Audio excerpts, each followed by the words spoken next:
I went along with this child-free thing for you for 30 years.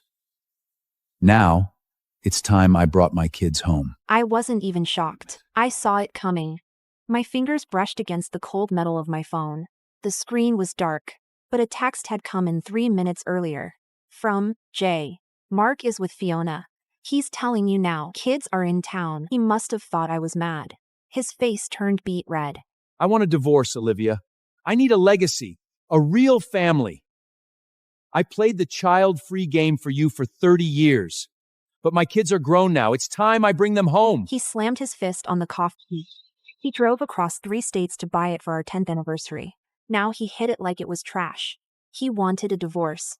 He wanted to take his new family, his real family, on a trip, probably the same one we were supposed to take. He was disgusted with me, the barren wife, and he couldn't wait to start his perfect new life. I agreed, right then and there. No tears, no questions. I just said okay and got up to leave.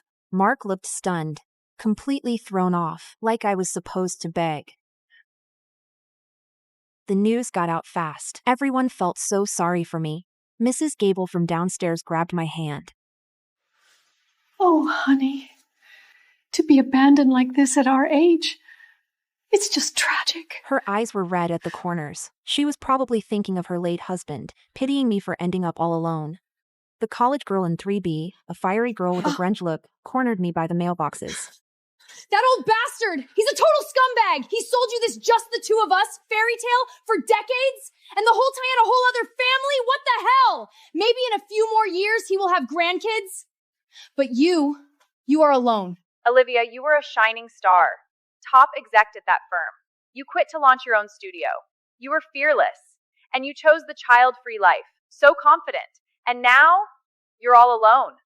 Was it worth it? Even my parents called from back home. Just accept it. Don't get divorced. His kids can be your kids. They can call you mom. When we're gone, who will take care of you? One day when we're gone, at least we'll know you won't be all alone. They all thought I was the victim. Broken. Humiliated. The punchline to a 30-year-long joke. I didn't correct them. No point in explaining. Not yet. They'd see the truth soon enough. Mark, meanwhile, was living his best life. The divorce wasn't even final, and he'd already updated his Instagram. A new profile picture. A family photo. Caption, my real family. He's in the middle. Navy suit. Silver hair. Old money pose. On one side, Steve. Stylish. Expensive sneakers. Light brown hair. On the other, Bella. Full glam. Sharp contour. Influencer smile. And wrapped around his arm, Fiona. Soft beige dress. Quiet smile. Fake grace. A perfect family of 4. The picture of domestic bliss he always craved. It was like our 30 years together never happened. Now that's a man who did life right. Has kids around him now. He won. Someone actually commented that. Oh, Mark was winning, all right. He got the wild, adventurous youth with me. Globetrotting. Fine dining. No midnight feedings, no diapers. No parent-teacher conferences. I managed our lives. I supported his career. I made him the successful, happy man everyone admired. And now, in retirement, when his reputation was secure, he could finally bring his hidden family out of the shadows. He gets the Hallmark ending. And me? I get to be the cautionary tale. The poor, abandoned wife. It's almost poetic. But they have no idea what's coming. My phone buzzed again. Another text from Jay. It was a photo.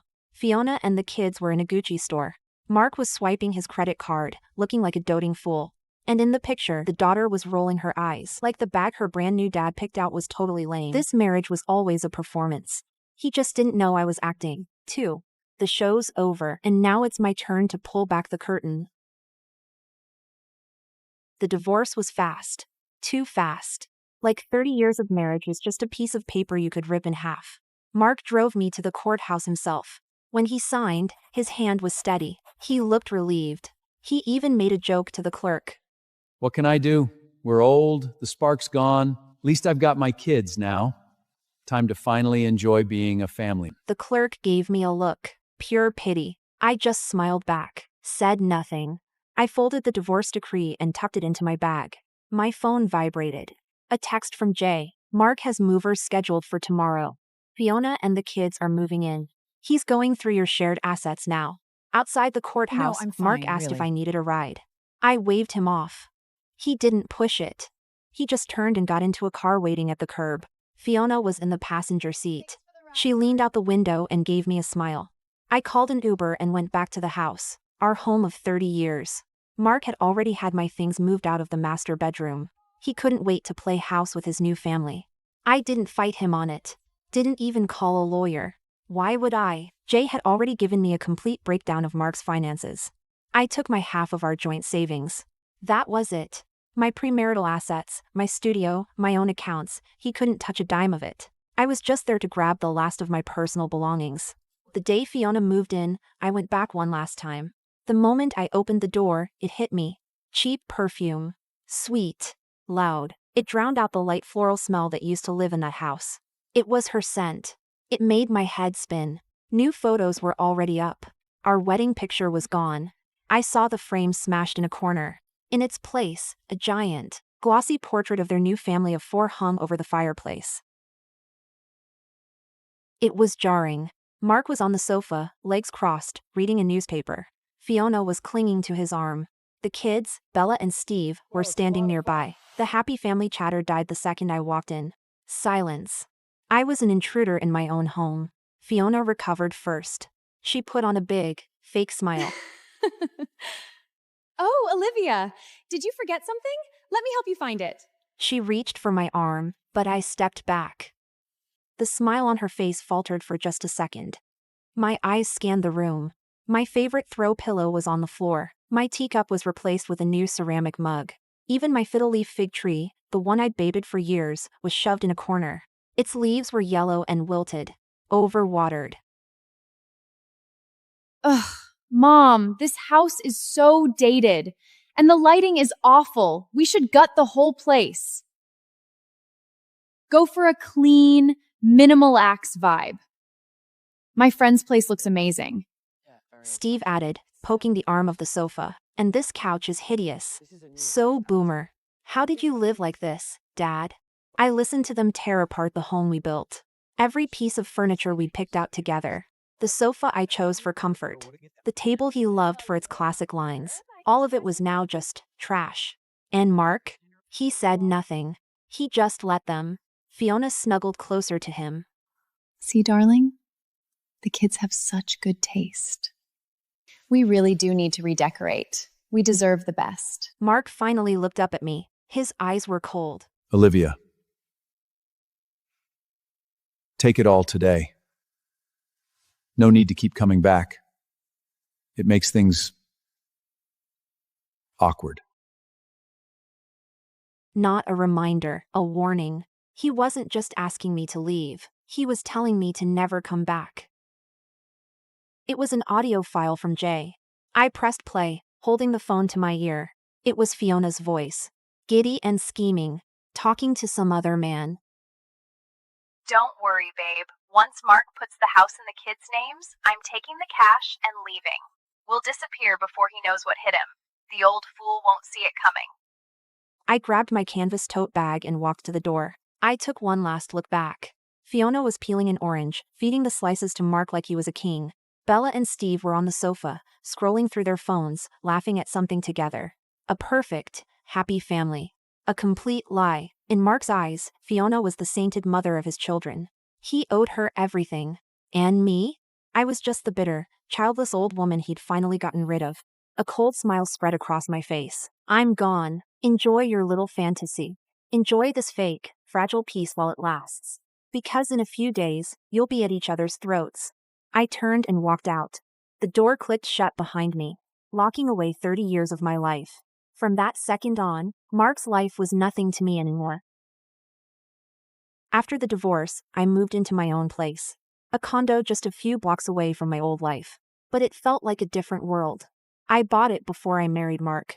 Small place. Big windows. Soft rug. Clean light. Mid-century feel. Quiet. No snoring. No cigarette smell. Sunlight poured through the windows and spilled across the soft rug. Birds were singing outside. and I just sat there with a cup of coffee I made myself. For the first time in years, my home felt like mine, but no one else saw it that way. When they heard I'd downsized, the calls started pouring in. Each one blamed me, like Mark's betrayal was somehow my fault. You can be a big shot CEO, Her voice dripping with pity. but at the end of the day, you couldn't even keep your home together. My mom came over and just cried. Olivia, you're all alone now. Who's going to take care of you? What if you get sick? There's no one to even bring you to the hospital. This child-free thing, if you just had a child, you wouldn't be in this mess. My dad just sat there, shaking his head. I should have put my foot down. We never should have let you make that choice. It cost you your husband. But the worst came from my friends. Come on, Olivia. He's a man. He wanted kids. It's biological. He gave you 30 good years playing along. That's more than most men would do. Honestly, what were you trying to prove all this time? Look, you're all older now. Why don't you just move back in? Fiona seems nice enough. You could all live together. At least you'd have company. They wanted me to be a sister wife, to my husband's mistress.